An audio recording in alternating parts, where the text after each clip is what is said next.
Good afternoon, everybody, and welcome to the webinar today on how to get the most out of your Australian super if you live in the UK. I'll just wait, might be paused for just a couple of seconds while I wait for maybe one or two latecomers.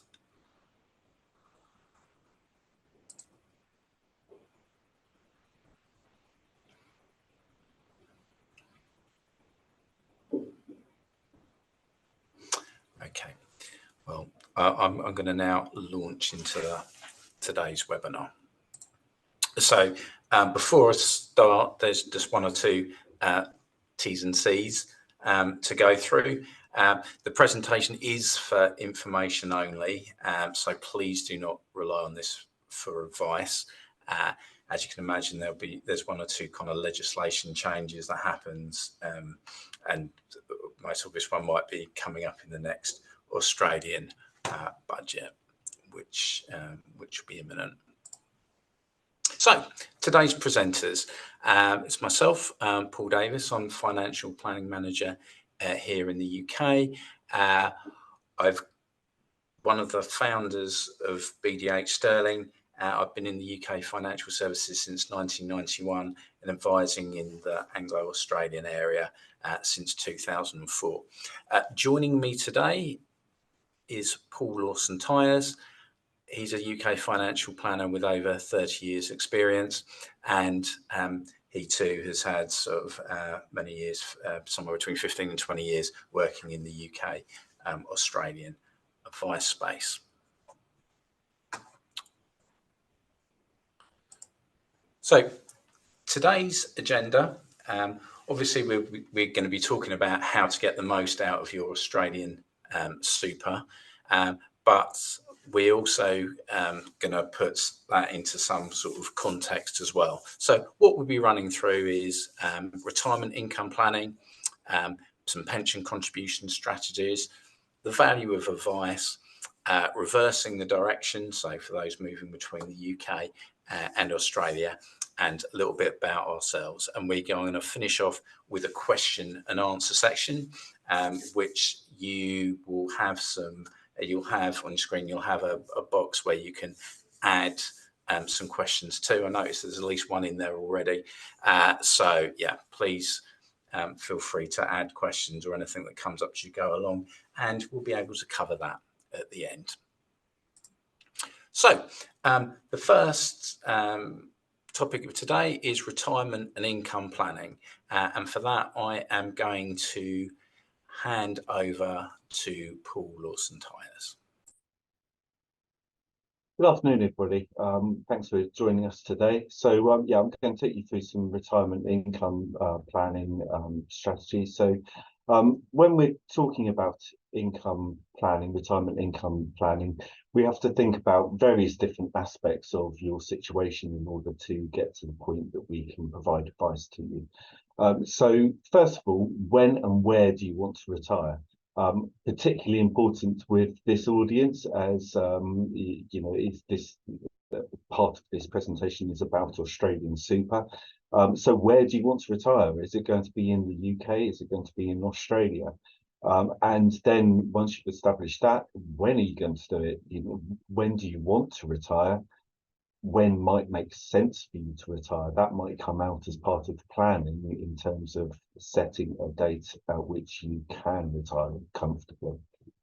What do you want to do in your retirement? You know, when you get to retirement, you want to buy a yacht and sail around the world. If you do, we need to take that into account, that you're going to have a big expense up front. So obviously that's an extreme example, but you know, you could be looking to buy a camper van, you could be looking to take up a new hobby during the retirement that will, you know, take more of your money needs to be planned for, it needs to form part of the retirement plan. And then how long will that money have to last? So in the past, a lot of people would work to average sort of life expectancies in terms of working out how long does your money need to last you. But more and more with financial planning, we look at a date of more like 100 or maybe even beyond that. because a lot of people are getting there now, and they're certainly getting into their 90s a little bit more, which is why the average life expectancy is mid 80s now, because you've clearly got some people that are living a lot longer than that, and some people that are living for a shorter period. But we need to think sensibly about it. Your money could have to last you a lot longer than you think. So when we're doing our planning, we need to make sure that we take that into account. And also we have to think about the retirement smile, as it's called. So early on in your retirement, the likelihood is, especially if you retire at an early age, you're going to be probably pretty active at that time. And naturally, you might slow down a bit as you get a bit older. And people therefore think that they will not need so much money when they get older. But then your expenses could start to go back up again, particularly if you do live to a long age, when you might have to consider care costs. So we need to factor all of that in and make sure that we're sensible in the objectives that we set, in the income targets that we set, to ensure that we are looking at a sensible amount for the future. So all these things have to be taken into account, and then we can reach a point where we can make a financial plan for you. So Paul, if you can just move on, please. So yeah, one of the things that we can do in order to make those plans is to do cash flow planning.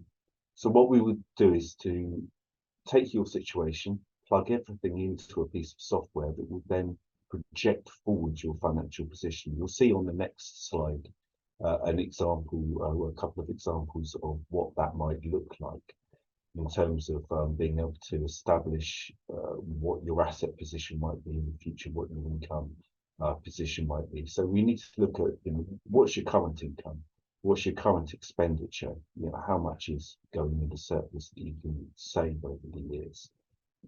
What is your income expectation for the future? So we need to look at that as well. Your known financial commitments. Do you have university fees, for example, that you want to meet for your children? Do you want to help them out with a house purchase later on, or contribute towards their wedding? Various other things that can come into it. You plan to do a bit of building work in the future. Do you know that you're going to have to replace a car at some point, or even a laptop? All sorts of things like that we want to build all of these in.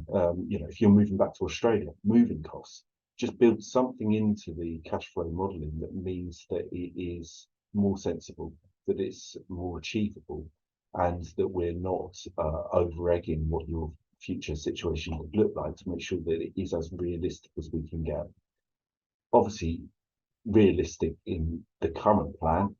We then need to think about the future, and making sure that we review that plan going forward to adapt to your circumstances, to adapt to various things that are going on in the world. For example, the last couple of years, expenses going up, for example, less money to save for a lot of people.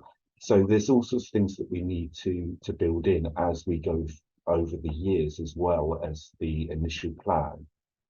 So that can really just help us to assess, what your priorities need to be, what a sensible amount is for the future, when you can retire, how much you can retire on. So in the next slide, we'll show you those examples as I alluded to earlier. So on the right there, you've got a couple of cash flows. So the one at the top will identify that there will be some areas of shortfall in the future. So that's the areas in red. Now, the first thing that we can do then is to look at, well, are there things that we can do to help alleviate that, in terms of making your investments more tax efficient, investing money that you might not be investing at the moment, just changing around things, and see what difference that makes to that. And if it doesn't make enough difference, then we then need to think about, well, what are you going to have to change? Are you going to have to retire a little bit later? Are you going to have to maybe you might be willing to do a little bit of work during retirement that will then be able to factor into that as well. So there's various different things that you can do. If you're moving to Australia and you're buying a new house, do you buy a house for a little bit less? But it can be the other way around, where it shows that clearly your situation in the future is going to be very rosy and you can afford to buy a house for a little bit more in Australia or retire a little bit earlier. So it can be quite a powerful piece of software to show you what your future will look like, or is likely to look like. And then we need to stress test that as well. So we can run different inflation amounts on there, different investment returns to see how that goes. We can even model to say, well, what if there are a few periods over time where the investment markets really crash, as they have done at various times over the years? You know, how is that going to affect your position? So just to make sure that we're getting to a position where it is as realistic as it possibly can be for a snapshot in time at the moment. And then, as I said, it's very important that we then review that going forward to then come up with a plan that's sensible for you. Next slide, please, Paul. Okay, so one of the things that we can do to help to save for the future and make sure that that you are in a position where everything looks rosy is to use contribution strategies. So making contributions into pensions can be a really tax efficient way of saving it and can boost your savings as well. So there are differences between UK pensions and superannuations in Australia, particularly in terms of the way that you contribute to them and the tax rates that you get, and then what you draw at retirement and the tax position on that. So in the UK, you pay if you pay a contribution, you get full tax relief on it. And then when you get to retirement, you get 25% back as a tax-free lump sum, and then the rest is a taxable income. In Australia, you don't get nearly the same sort of level of tax relief up front. But then when you and funds are taxed as they go along on investments, unlike the UK. But that means when you get to retirement, the Australian government doesn't really have anything to reclaim from you. So the benefits are entirely tax-free if you're drawing from a super fund, if you're in Australia and you're drawing from a super fund. So contributions into a UK scheme can be particularly powerful when you're moving to Australia, because you get that tax relief up front, you get potential investment returns over the years on it, then we can help you to move that pension to an Australian superannuation fund where you can get it tax-free in your retirement. But even if you're planning to stay in the UK in the future, and if you're, for example, a higher rate or an additional rate taxpayer, then contributions can still be really useful because you're getting a large amount of tax relief. In some cases where people are earning over 100,000, they might lose their personal threshold for tax. Paying a larger amount of contribution can bring you back down below 100,000 for the calculation of the personal threshold, and you get your personal threshold back. So there's a point just above 100,000 where you are getting a much larger amount of tax relief on those contributions as a result of that, effectively.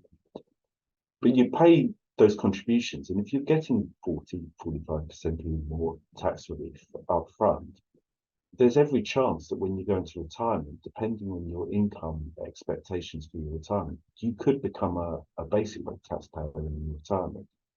So you're getting a higher level of tax relief now than you will pay in tax in the future, and 25% of that comes back to you. So there's not really anywhere else that you can put your money where you get that boost and the potential investment returns on that tax relief over the years as well. So it can be a really powerful way of doing it. Now, in Australia, you can pay towards your super funds as well if you've got them already set up.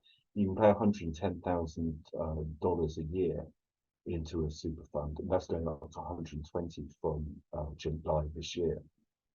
And you can pay 3 years worth up front.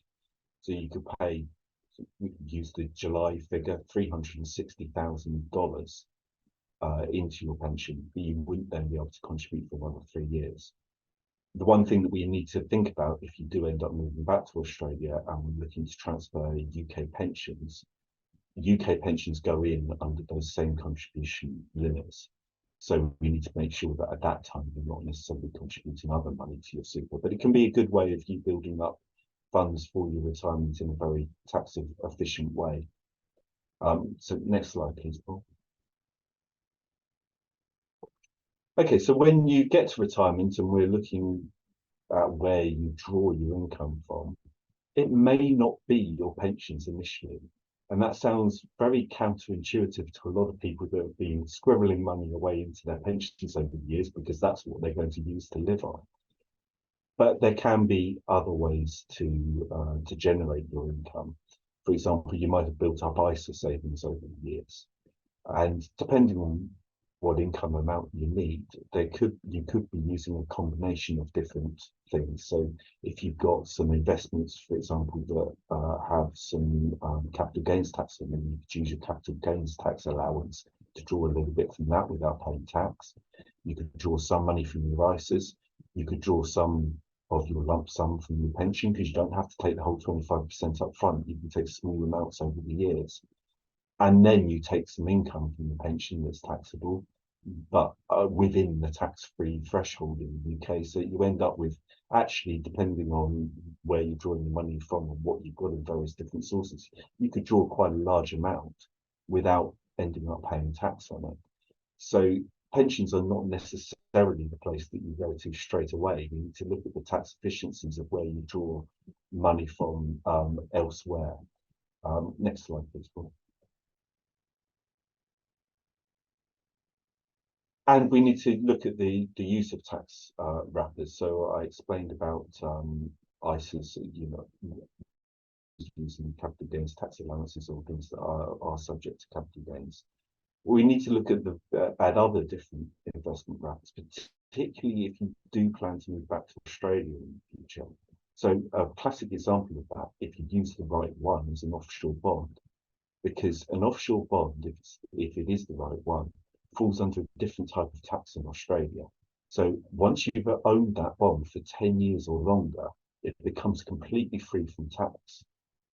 And the 10-year period starts when you invest in it. It doesn't start from your date of residency. So if you plan to move to Australia in more than 10 years' time, you've got a lump to invest somewhere, then an offshore bond could be really good because by the time you arrive in Australia, it's already tax-free.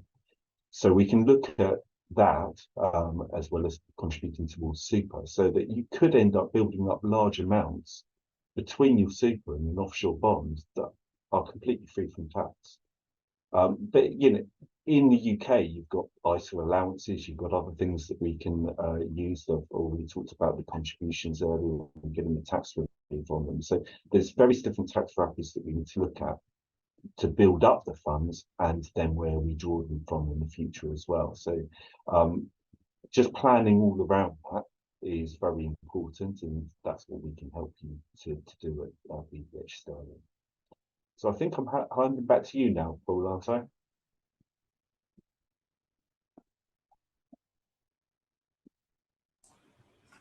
Thanks, Paul. So I'm going to touch on a few things in terms of the value advice, and we're going to go into a little bit about how the superannuation withdrawals fit in with this. So I think Paul's already touched on this with the cash flow planning and what retirement benefits to take and when. Obviously, from our point of view, as from laying that into the advice by looking at objectives and priorities, BBH Sterling can certainly help with this. So having a look at ensuring tax efficient withdrawals from your Australian super. So things to consider when accessing the super would be, first of all, is like condition of release. So in Australia, you have a retirement age or preservation age, call it. Most people now it's age 60 and retired, or from age 65, and regardless of whether you've retired or not. In between, you won't be able to access all of your super, but you would have, there are transition to retirement rules, which would give you access to at least some of your super. Foreign service relief. So this is a very interesting concept and applies to people who would be retiring as a tax resident in the UK when withdrawing their Australian super. So for benefits built up in Australian super from the 6th of April 2017, HMRC, who would have the taxing rights over Australian super if you're a UK tax resident, because the double taxation agreement states that wherever you are tax resident, that is where the taxing rights are rather than where the benefits are paid from. But HMRC do grant what's known as foreign service relief. So anything that's built up to the 6th of April 2017 would, and I'll come on to an exception in a minute, but would qualify what's known as foreign service relief. Anything built up post the 6th of April 2017, it's treated in a different manner, more or less how it'd be treated if you were taking benefits from a UK pension. So 75% assessable for tax, 25% tax-free. When with making withdrawals from your Australian super, meeting kind of preservation age and condition of release,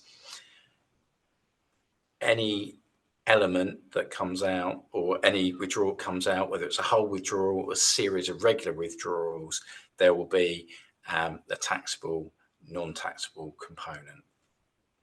So it'd be that qualifies.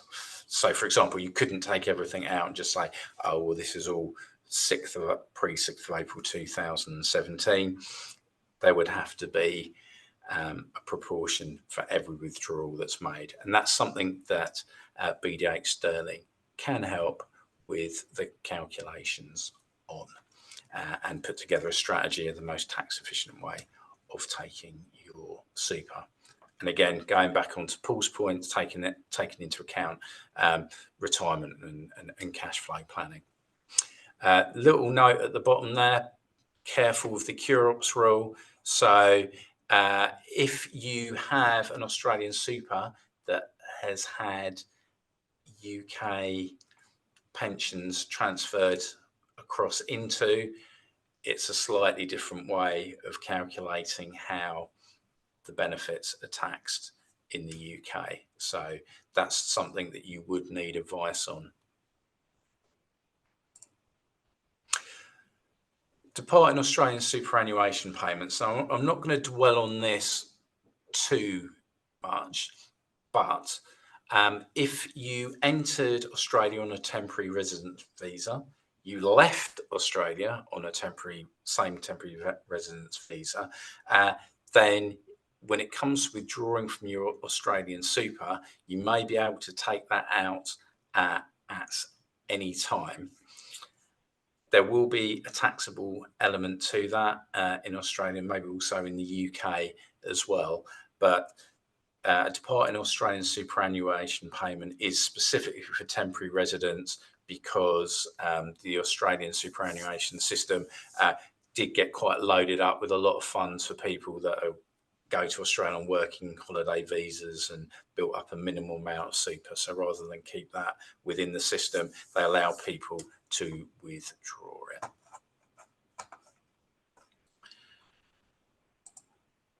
So section 4, just reversing direction. So look, it is quite common for people to move back and forth between the UK and Australia. So some key points to consider. So already touched on superannuation access, now 60 or 65 years of age, depending on condition of release or meeting the condition of release. Supers can't be transferred back to a UK pension scheme. So if someone's already made the journey between the UK and Australia and is now back in the UK, they may, between the UK and Australia, transfer the UK pension to an Australian super.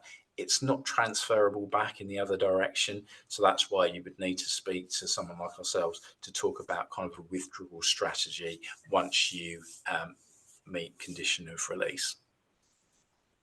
For those in accumulation phase, or they're still holding Australian super, so you're not in a position to actually withdraw from your scheme yet, always have a look or an update on whether the asset allocation, i.e. the funds, are appropriate to your attitude to risk. You might have taken out your super years and years ago and might have had quite a casual, bolshy attitude towards risk and investing. As you move towards retirement, it might be a little bit more conservative. So if you're not in a position to take your Aussie super, it's always good to take an advice on how it's appropriately invested. And again, as we've mentioned before, we'll be looking at how to tax efficiently withdraw from your super when retirement comes.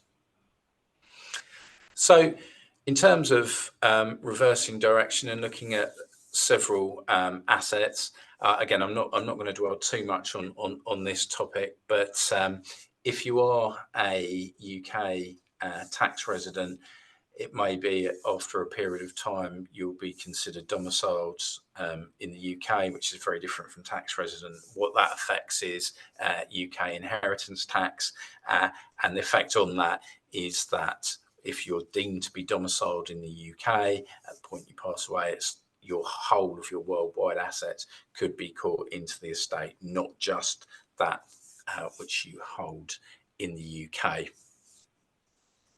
If you are still in Australia, or you're likely to be tax resident in Australia at retirement or meeting condition of release, it may well be better for you to take your benefits if you can.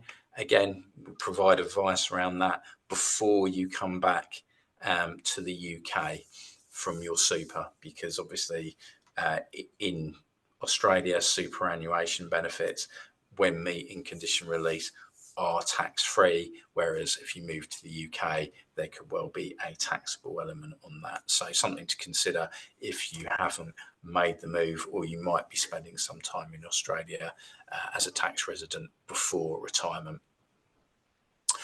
And another point, we do have a sister arm to our company, BDH Tax, who, if people are regularly moving between the two, they can help with things like tax returns, or maybe where to spend the most time in the UK, Australia from a tax perspective. So we're on the final leg here before we get to the question and answer session. So just in terms of BDH Sterling, just a little bit about us. We're dually licensed advisors, that's both in the UK and Australia. We can advise on UK defined benefit pension schemes, so we have that specialist permission from the Financial Conduct Authority here in order to advise in that area. So if anyone has that, that's something we would be able to help with.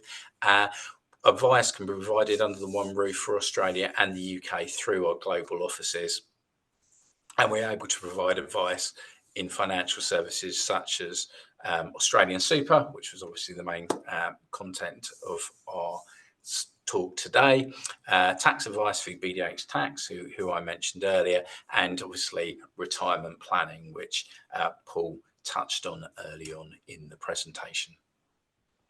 And we have 15 years experience in UK pension transfers. So if there's anyone here who's thinking of going back in the other direction, that's something that we can look at for you too.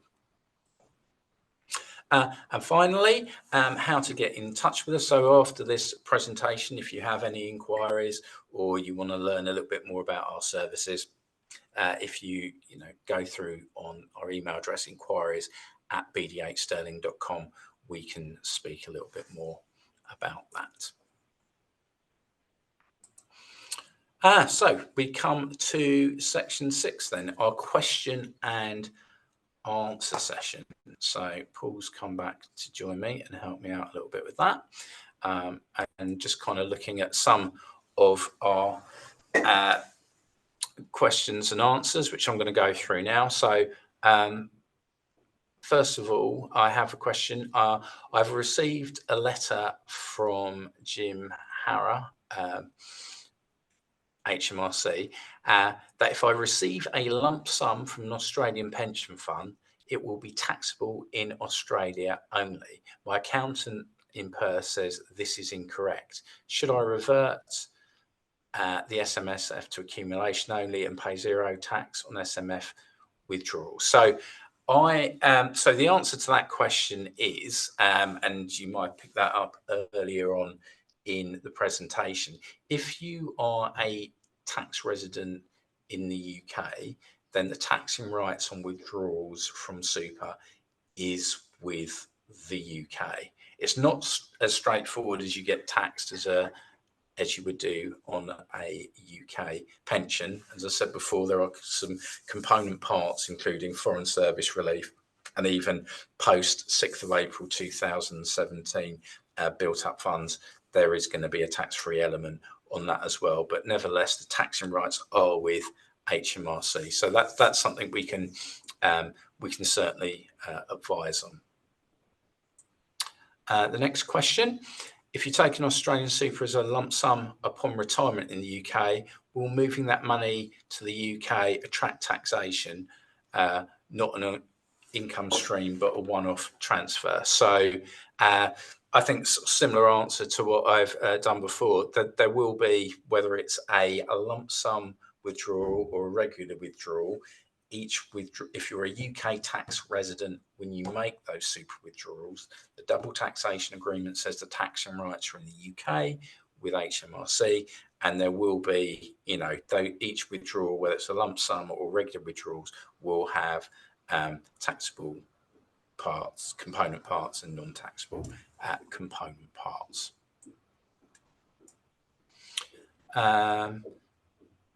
Did you want to take a question, Paul?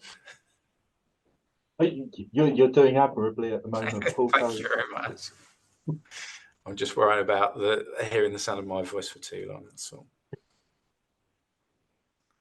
So the next question: if I leave our super in Australia and draw a pension from it as an income stream, it sounds like it's taxed in the UK. Is the taxable income threshold dependent on both my wife and my own income streams as a couple or individually? So it's going to be your individual tax. So you would complete a tax return, and again, we can show you the section and the box in the section on where to actually declare that income that's coming in.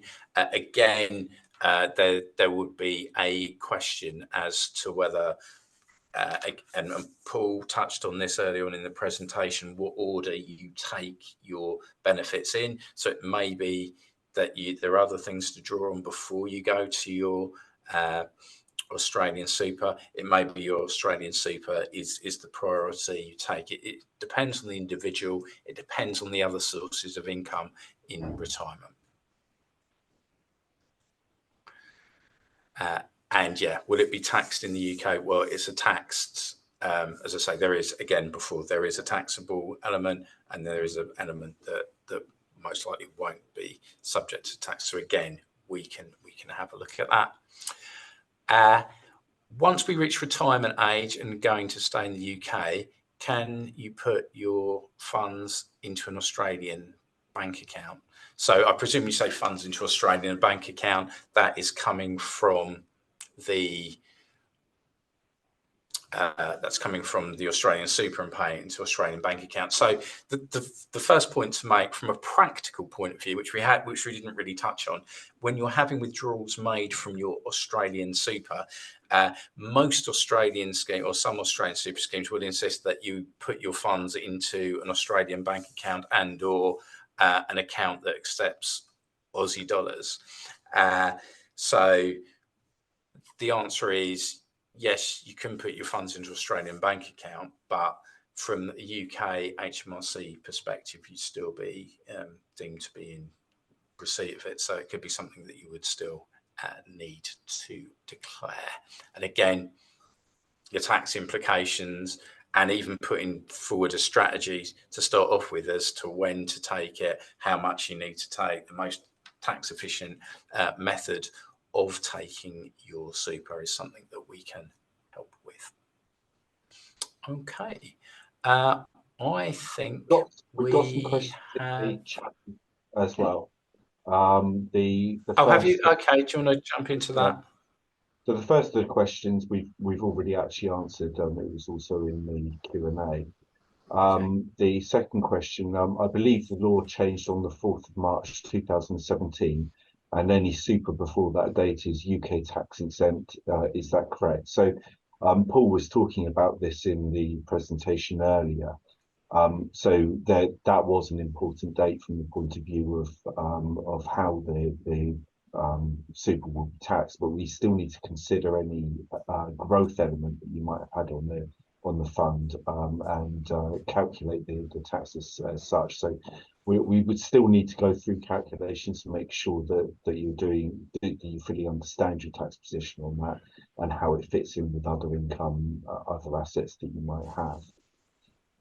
The next question is saying, what is it best to do if you work for the NHS but would like to retire in Australia, as NHS pensions are not able to be transferred to an Australian super account?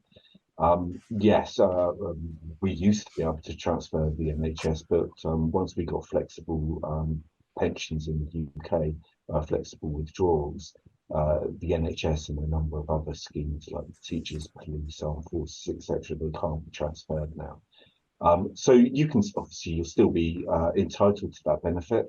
What most people do is to leave the UK bank account open to have it paid into that bank account. You need to account for the tax in Australia, whether you remit it to Australia or not. Even if it stays in the UK, you're still going to have to pay tax over there. And then if you are going to be transferring that to Australia rather than leaving it here for spending money when you come back to the UK, then use a currency broker to transfer those funds into Australian dollars. You're likely to get a much better rate through a currency broker than you will if you just get the NHS to pay straight to your Australian bank account. Plus also, you can control the timing of it a little bit better. If you're having it paid on the same day every month into an Australian bank account, not only are you going to get a very poor rate, most banks will just give you tourist rates basically, but also you have no idea from month to month what the exchange rate is going to be on that day. If you allow it to build up in the UK, maybe for a couple of months at a time, then you can pick and choose your date to go into Australian dollars. And you can also use other facilities that currency brokers have in terms of setting the rate that you want to try to achieve if you've got a lump to transfer. So yes, you will have to pay tax in Australia on the income that you're receiving. You'll have to account for that, but you can try and maximise what you get by ensuring that you use a currency broker and leave your UK bank account open when you leave. The same thing applies if you've got state pension benefits, but UK state pension benefits in due course that will be paid to you. Leaving a UK bank account open might be a much better option than having it paid directly to your Australian bank account. So the next one is, what are the rules around taking your Australian super tax-free if long-term you want to retire here in the UK? Are there risks if you relocate back to Australia for a period to take your super, but then return to live in the UK? Well, certainly if you've been in the UK for quite a long time, and you go over to Australia for a period of less than 5 years, and then you return to the UK, there could be some retrospective tax to pay, depending on what you've drawn out. So we do need to think about that. If you're going to be in Australia for a long time and you're drawing Australian super while you're there, Paul alluded to this earlier, that if you're over there and you've got a super fund and you can draw it tax-free at the time before you come back to the UK, then that could be a tax efficient way of doing it. But if you're only going over there for a relatively short period of time, then we would need to have a good look at your situation and ensure that there's not going to be any tax implications if you did do that. Next question, can you explain what you meant about contributing $110,000 maximum super contributions in 1 year or paying 3 years of contributions in one go? I thought the limit was far lower. Okay, so there's two types of contribution in Australia. There's the concessional contribution and the non-concessional contribution. So the concessional contribution is the contribution that comes off of your earnings before you're taxed. So it goes into the super fund and it's taxed at 15% as it goes into the super fund, which may be less tax than you would pay if you received it as income, but it's still nothing like the tax relief that you get in the UK. But that's a concessional contribution. That has its own limit. I think it's $27,500 a year at the moment. So that's just for what comes off of your earnings. But they also have this other contribution, the non-concessional contribution, that is it allows you to pay contributions from money that is deemed to have already had tax paid on it. So, for example, if you sold a house and you've got some money from it, well, you bought that house with your employment earnings that you pay tax on. So you can pay into the superannuation a non-concessional contribution that is tax-free as it goes in. So that's what I was referring to with the $110,000 limit that's going up to 120 in July. What I meant by the 3 years is that if you, for example, wanted to pay a contribution on the 1st of July of $360,000 to use 3 years worth, what you'd be doing is using the following 2 tax years allowances as well at the same time. So you're not going back to unused years, you're using the next 2. So you wouldn't then be able to make another contribution for another 3 years. So that's how you can go about it, but it can be useful if you've got a particularly large amount that you want to put into the super fund and you want to get in more than 120,000. So yeah, that's hopefully that answers your question. To access my Australian super after age 60, do I need to be retired in Australia, i.e. not working in Australia but still working in the UK, or retired from working completely everywhere? I'll let you answer this one, Paul. Yeah, so the definition is retired. So it doesn't matter kind of where you are. So if you're working in the UK, then you'll be deemed to still be working. But there's 2 things to consider. Once you reach age 65, it doesn't matter if you're working or not. You can still meet condition release and access your super. But also between 60 and 65, I think I touched on it in the presentation, there are transition to retirement rules. So you can actually withdraw sort of 10% a year if you are between 60 and 65 but still working. Okay, so the next question, and again, Paul, this is part of the slides that you did. Can you repeat the situation with FSR with benefits accrued before April 2017? That's been asked by a couple of people actually on there. So when we assess, if you're kind of using this to assess like superannuation withdrawals and what the taxation situation would be, and then there is going to be a part of your funds that accrued up to the 6th of April 2017 in Australia. Now that's a key date from the UK HMRC perspective, because up until that date, anyone who's withdrawing from foreign pensions, in this case, very typical, obviously Australian super, would be taxed in a very different way to how they are today. But basically, they grandfathered those rules over to now so as not to penalise anyone who had accrued benefits up to that date but weren't in a position to withdraw them. So if you've got an Australian superannuation scheme, as of today, which I presume most or all of you have, because that's why you've come to this presentation today, you will have a component part that was built up from up until the 6th of April 2017, and the value of that, based on the exchange rate on that day, will qualify for what's known as foreign service relief. Any growth you've had subsequently to that, when you actually take out your benefits, and say you took out those benefits today, the growth is going to be the value of your fund converted into pounds from this on the day of the 6th of April 2017 to the value of your fund now converted using today's exchange rate into pounds, and that will be your growth element. So so when you come to taking withdrawal, whether it's a full withdrawal of your whole fund or whether it's a series of withdrawals, each withdrawal you make will have allocated to it the value up until the 6th of April 2017, which will qualify for foreign service relief, and a value between that date and the date you withdraw, for example, today's date, which will not qualify for foreign service relief.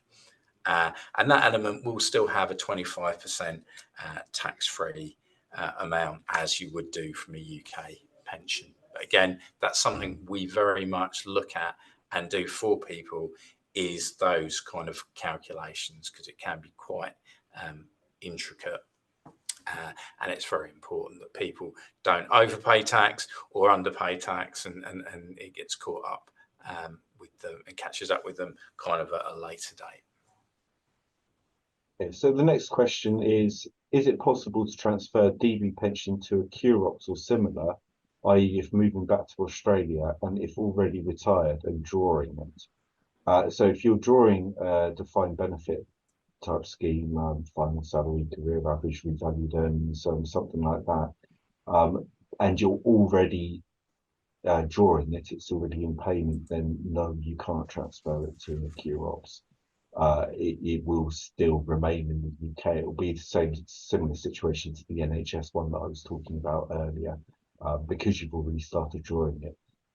If you're coming up to retirement and you've got defined benefit, a defined benefit scheme, and you're planning to move to Australia, then it may well be worth contacting us so that we can start to have a look at whether you should be potentially transferring out of that defined benefit scheme into a different scheme in the UK in preparation for transferring it to a superannuation fund with QROP status in Australia, so you can have those tax-free benefits in the future. We need to do very careful projections when we do anything like that, to ensure that even with the tax savings, that it is going to actually be in your best interest. And we need to get a lot more information from you about your personal circumstances, your objectives, etc. But if you haven't started drawing that DB pension, but you plan to move to Australia in the future, it could be worth contacting us so that we can start to look at the planning around that and whether we should be doing something before you do end up starting to draw it. So the next one is just asking us to share a copy of the presentation. That will be shared. It is being recorded. Next one, from a very basic sense, if I have a small sum in my Australian super now, is there a simple way to bring it over to the UK? I think we'd need to do the planning first that Paul's been talking about, to ensure that we understand the tax position on it and how it fits in with your other assets, to ensure that it's sensible to do that. So it could be easy. Whether it's sensible is a different matter altogether, and that's what financial planning is all about a lot of the time. In simple terms, I have an Australian super. I moved to UK 20 years ago and will retire here. Can I transfer that super over here now, or just access it on retirement? And taxes in UK either way. Yeah, so that will go down to really your age in terms of when you can access it. And Paul was talking about the transition to retirement earlier, in terms of how much you can draw out of it as well. So we need to know a bit more about your situation in order to be able to really comment properly on that one. And I think just to add to the first part of that question as well, it isn't actually, and I think we mentioned this before earlier in the presentation, that although if you move between the UK to Australia, you can transfer a UK pension to an Australian super. An Australian super can't transfer to the UK. So it would be, as Paul said, waiting until you meet conditional release in order to make withdrawals from the scheme. So the next one is, if I transfer a large amount of money over to the UK before I'm considered a tax resident of the UK and then become a tax resident in the same tax year, will the money transferred before being a taxable resident be included as part of that tax year's income in the UK? We're just transferring the money. It's not a problem. It's more about where you withdrew that from and making sure that we understand your tax position in general. Were you previously in the UK, moved over to Australia for a short period of time, came back to the UK, etc. So again, yeah, I'm not wishing to fob anybody off with any of these things, but it's just the case that some of these questions are not simple answers. We would need to actually know more about your situation. But get in contact with us. We can have a discussion around it. Free initial discussion, just to establish whether it does require further investigation at that point. That touches on actually just what you said there about kind of our initial inquiry, initial discussions, because I had a question on the question and answer box on how much we charge for our services. So our initial consultation, initial meeting, which we can do over a video meeting, or if you're local, you can come into the office. Quite happy to have a meeting here. Our initial consultation we don't charge for, and there's no obligation to go ahead. So that's something we can, that's something we can do. And then, as again Paul's touched on it before, everyone's circumstances is slightly different. We can have a kind of assess your situation and look at the costs and charges for whether you're doing a complete financial planning advice for us, whether you're just looking at super withdrawals for us, whether there's a combination of both. That's something we can talk to you about in an initial consultation, as I say, that we don't charge for. So just looking back to we've got a couple more questions in the question and answer bit. I'm still going through the chat one at the moment. Okay. So my wife was a stay-at-home mum for a long period of time and therefore has a lot less super than myself. Can we claim half of the super we withdraw from my super into our Australian joint account as her taxable income in the UK, and the other half is my taxable income? Well, as far as the tax is concerned, it goes in with another question actually that is in the question of answers one, in terms of you were mentioning about having it paid to your Australian joint account, and somebody else has asked, if I just have it paid into an account, is it taxable at the point that it's drawn, or is it taxable at the point that it's transferred to the UK? Well, the simple answer is it's where that money is drawn from and when you're liable to any potential tax. So having that super paid to your Australian bank account, joint Australian bank account, makes no difference. It came out of a super in your own name, so you would need to account for tax under your tax return on that. And yeah, so you can have the money paid to an Australian bank account, but you will always have to account for it in the UK at the point that you actually withdraw it from the super fund. And there's no difference where that money gets remitted to, as it's called. whether it be Australia, the UK, or any other country. It's about where you drew that money from and where. Okay, so I have some pension funds from 11 years working in Bermuda, which are transferred to Australia in 2010. They're currently sitting in a super fund in Australia. What would the tax implications be if I was drawing this whilst in the UK? Paul,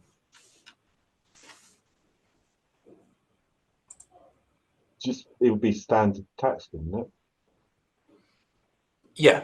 So I think the fact that that it came originally from a Bermudan pension, I don't think it's going to make any difference, to be honest. It's been treated and has had is a registered Australian super in Australia under the Australian superannuation regulations. So as far as HMRC is concerned, you're just withdrawing funds from an Australian super as a UK tax resident. So I think everything we said before would still apply to that. So you still get the foreign service relief, but it would still be assessed for tax by HMRC. Next question, I'll let you take this one as well, Paul. While resident in the UK, can I still contribute to my Australian super? So the answer to that question is yes, but the question I would put back to someone is, if they're resident in the UK, why would you contribute to an Australian super? Unless you were going to go back to Australia. The reason I would ask this, and again, we would provide very specific advice on this, but just for something to consider, as you said, in the UK, if you make contributions to UK pensions, you will get tax relief on those contributions. So if you've maximised your UK contribution levels first, then maybe you look to contribute elsewhere. Again, if you maximise your UK ISA allowance, you might want to contribute elsewhere.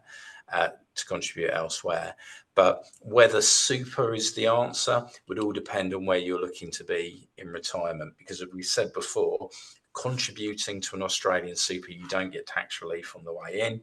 And if you're retiring in the UK and withdrawing on that super, there's going to be a taxable element as far as HMRC are concerned on the way out. So I would take advice before considering contributing to a super. Yeah, there could be various different places that you could put that money that's better. Correct. Yes, yes. And yeah. So the next question, can I move a SIP if in drawdown over to Australia to reduce exchange rate risk? Well, that's an interesting, and it's got a few different elements to it that I'll need to answer on that one. First of all, if you're still living in the UK, we wouldn't transfer funds necessarily over to Australia while you're still living here, because we have to think about the overseas transfer charge, it's called. So if you transfer funds to a country that you're not living in, unless you both yourself and the pension fund are in the economic, EEA, European Economic Area, then you will incur this overseas transfer charge of 25%. So we would only recommend to our clients that they transfer funds over to Australia once they are actually there. You can get that tax back if you end up moving to Australia within 5 years afterwards, but that's a whole period of time where HMRC had 25% of your fund, and that how easy it is to get it back, because I always recommend to my clients not to do it. So yeah, that's one thing to consider. The other thing to consider in that is that you've mentioned that your SIP is in drawdown. Now, depending on how much of that fund is in drawdown and therefore crystallized, and the value of it, it may be an issue that we need to find a way around. We have various different methods of working with people, so we usually have a solution for you, and it would be worth getting in contact if you do have a crystallized fund that's large, because under HMRC rules in the UK, you're not allowed to make a partial transfer from a fully crystallized fund. But in Australia, there's a limit on how much you can transfer, that non-concessional contribution limit that I was talking about earlier. So if your fund is over the non-concessional contribution limit and fully crystallized, you kind of get stuck between the two pieces of legislation. There are different ways that we can deal with it that are still very tax efficient, and you need to get in contact with us so we can discuss that in more detail. But certainly that's one thing that we have to consider, unless in rare circumstances your fund happens to be segmented. But I won't get into too much detail about that right now. The other thing you said on there is to reduce exchange rate risk. Well, when we work with our clients and they're preparing to move to Australia, quite often we will move them from one pension to another in the UK first to prepare those funds. And we can build in currency control within the UK pension. So you can go into Australian dollars using competitive exchange rates and then invest in Australian dollars within the UK fund. So that's quite important for those people that are really keen to take that exchange rate risk off the table, but their fund's large and we're going to have to drip feed it over a number of different years into Australia using that non-concessional contribution. So if you're interested in reducing your exchange rate risk as well, that we can do that within the UK scheme. You don't have to transfer it to Australia. So and we can do that with 100% of your fund, 50%, whatever percentage you like, and then have the rest still sitting there in sterling if you just wanted to take some of that risk off the table. So yeah, that's a short question that had quite a long answer to it, but there are various different elements within that one that we need to consider. I'm going to go to the next question then. Yeah, thanks for that, Paul. If your super has to stay in Australia and you're based in the UK, is it possible to change your super provider to find one with lower fees, for example, or would a super provider need you to be adding to the pot? So you can switch between super providers.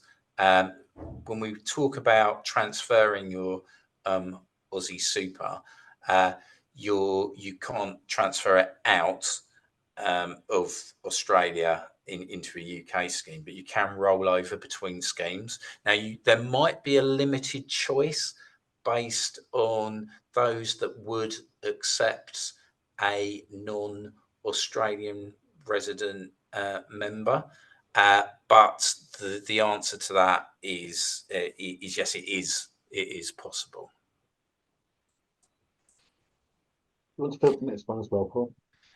Is an inheritance from my parent in Australia, if transferred to the UK by me, liable to UK tax, given that it's also be subject to eventually UK inheritance tax? Isn't that a form of double dipping by HMRC? So just to touch on the last sentence, HMRC have no scruples about double dipping over certain things. But to answer the question, to start off with, I would say that it would depend on your parents and where they where they were deemed to be domiciled at the time.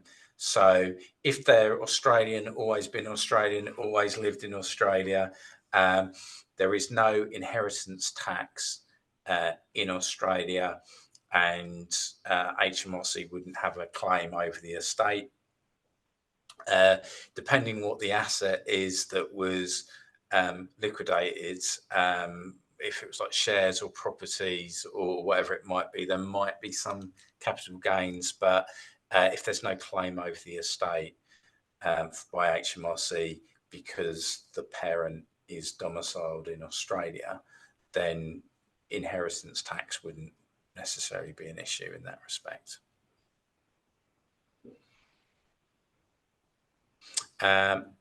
Insure taking US super when here as an additional tax versus taking in Australia.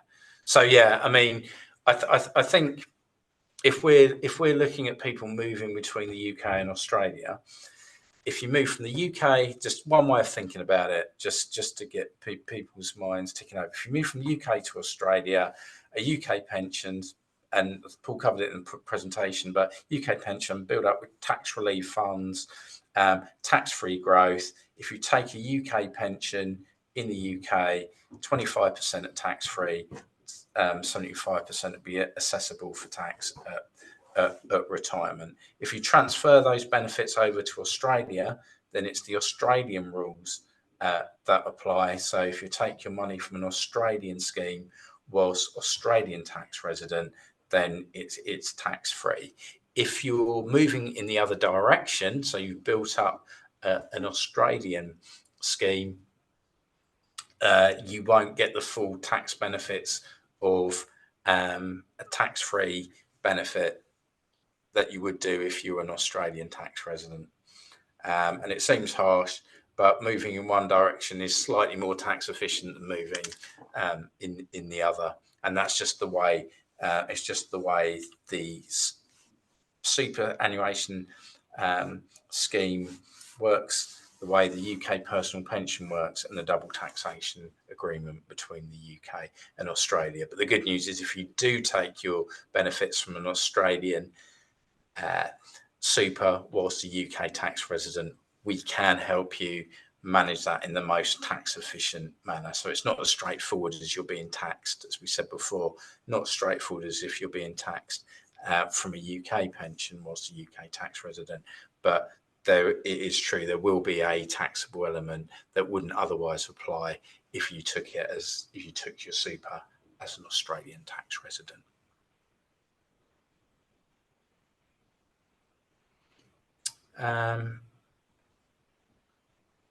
Is there any others? With regards to another question just popped up, I think same person, with regards to the inheritance tax. As I said, as far as inheritance tax is concerned, it won't be your funds aren't, if you've got an Australian parent, they're Australian domiciled, all their estate is in Australia, and they passed away leaving their estate to you, UK inheritance tax does not apply to that. I'm more than happy to have a conversation separately around that if someone wants to go through inquiries. Yeah, so again, with that question, somebody's asked a question within the Q&A as well, that about when money gets transferred to the UK, etc. Somebody else has asked about whether withdrawals from an Australian super fund are taxed at the point that it arrives in Australia or goes into the Australian bank account. And it goes back to what I was saying earlier. It doesn't matter where the money is remitted to. It's the point that you actually withdraw the money that you'll be subject to tax. So if you've had some money and it's sitting in an Australian bank account and now you transfer it to the UK, there should not be any tax on that. The way that I always put it when it comes to money moving between countries, when it's just cash at the time, when you've already withdrawn it from something that's subject to tax, it's not really in the UK's or moving in the opposite direction, Australia. It's not really in their best interest to stop you bringing money into their economy. They want your money splashing around their economy, so and you spending it in the local currency. So that's the way that I say it. Moving back to the Q&A, somebody has said, Raymond has put in there, can I make use of the tax-free part of my SMSF balance? Mine is roughly 75% tax-free. Does this have any meaning to HMRC? So 75% of my SMS contributions were non-concessional. So I think, having looked at that question, you're basically saying that when you made the contributions, 75% of them were non-concessional contributions. Doesn't really make any difference. It's just a fund that you've got that's sitting in a super and will be subject to tax in the UK. Although, as Paul was taking through earlier, there might be some things that some tax reliefs that you can get on that we can calculate for you, but it's not really about what the condition was of the contributions at the time. So moving to the next one is the oh no, sorry, I've just answered that one in terms of where the money goes to. We've got a couple more on here. I've recently moved back to the UK and have a super account in Australia. I'm still working whilst with with an Australian client now on a contract basis. Do they have to still pay me super? Is it also worth still personally contributing to my Australian super, or should I start to build up my retirement fund in the UK? Well, that part of that last question, obviously, Paul answered in terms of whether it's worth contributing to an Australian super rather than other places. But yeah, Paul, do they still have to pay super? I'm just trying to look which question was that? Was on the Julie at 12:57. okay. Yeah, I'll come back to you on that one. We can come back to that one. Any questions we don't cover in full today, we can cover if you go through our inquiries section. So Andrew asks, for a completely vanilla super contribution scenario in Australia, is it as simple as balance on the 6th of April 2017 is tax-free plus 25% of the gross amount, and then whatever is left will be taxed? Paul. So if someone is so complete vanilla super contribution scenario in Australia, so oh yeah, and there's a second part to that question just to clarify, the 6th of April 2017. So yes, so if someone's been contributing to Australian super and they're looking to make a withdrawal again at retirement, anything that was built up until the 6th of April 2017, including contributions, will qualify for foreign service relief. So the exception being, and we covered it in the presentation, if there was a transfer in from a UK pension, but I think in this circumstances, we're talking about just straightforward contributions. So yeah, anything built up with contributions, fund growth, or whatever it would be from the 6th of April up to the 6th of April 2017, if you're making withdrawal whilst a UK tax resident for that period, it will qualify for foreign service relief. Anything that's grown since then, and that could include contributions that have gone in since that date, won't qualify for foreign service relief.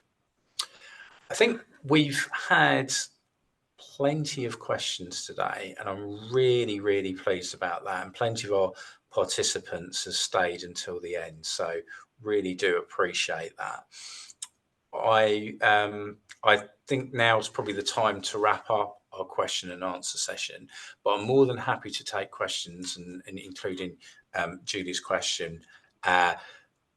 If you go through inquiries at bdhsterling.com in order to finish off some of these for today. But really do appreciate people attending, coming to the webinar, listening to Paul and myself today.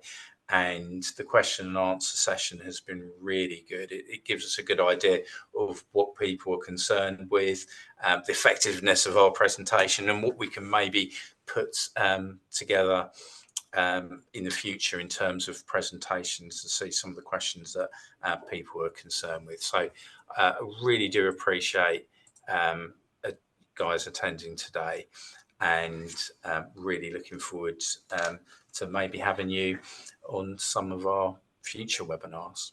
So thank you very much. Yeah, thanks everybody for being interactive. It can be a bit of a dry affair otherwise. So thanks for your questions. Yeah, thank you.